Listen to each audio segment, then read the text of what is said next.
Hello दोस्तों, आज मैं आपको लेके चलूंगा एक ऐसी जगह जहां लगातार 52 वर्षों से कुश्ती या दंगल की प्रतियोगिता कराई जाती है, लेकिन यूट्यूब पे इसके एक भी वीडियो नहीं है। तो सोचा एक छोटा सा व्लॉग शूट कर देता हूं। तो चलिए चलते हैं और देखते हैं वहां का क्या अपडेट है। तो हेलो दोस्तों, मैं हूं गौरव ध्रुव, आप सबका स्वागत करता हूँ आपके अपने YouTube channel GD creation. Hello दोस्तों, हम लोग पहुंच चुके हैं गिरजाबंद हनुमान मंदिर नवागांव रतनपुर, जो कि बिलासपुर जिले से 25 से 30 किलोमीटर की दूरी पर ही स्थित है। आज मतलब 14 जनवरी 2021 मकर संक्रांति के उपलक्ष्य में यहाँ पर जिला स्तरीय दंगल प्रतियोगिता का कार्यक्रम किया जा रहा है, जो कि सिद्धपीठ गिरजाबंद हनुमान अखाड़ा समिति रतनपुर के द्वारा आयोजित किया गया है। हमारे आने से पहले ही यहाँ पर काफ़ी मात्रा में भीड़ इकट्ठी हो गई है। आप देख सकते हैं काफ़ी दूर दूर से लोग इस प्रतियोगिता में भाग लेने के लिए आए हुए हैं, और जो दर्शकगण हैं उनमें भी काफ़ी उमंग और उत्साह देखने को मिल रहा है। आप देख सकते हैं। तो चले चलते हैं आगे और दिखाते हैं इस दंगल प्रतियोगिता का कार्यक्रम किस तरह से यहाँ किया जाता है। तो चले चलते हैं आगे, नीचे उतरते हैं। अभी हम लोग काफ़ी दूर पे हैं, आप देख सकते हैं। तो चले चलते हैं, आपको दिखाते हैं यहाँ का दंगल प्रतियोगिता का कार्यक्रम। तो वीडियो में बने रहें।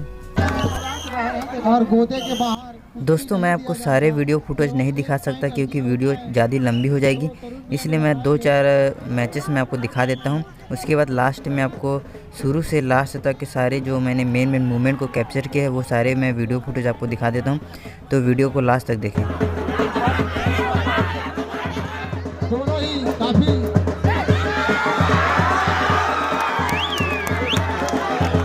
दो अंक मिलता हुआ नीति भी 2 अंक फिर से टेक्निकल फाइल होने की आवश्यकता। तो नीति जी यहाँ पास फंसा हुआ या कुश्ती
फिनिश को कैसे बंद हो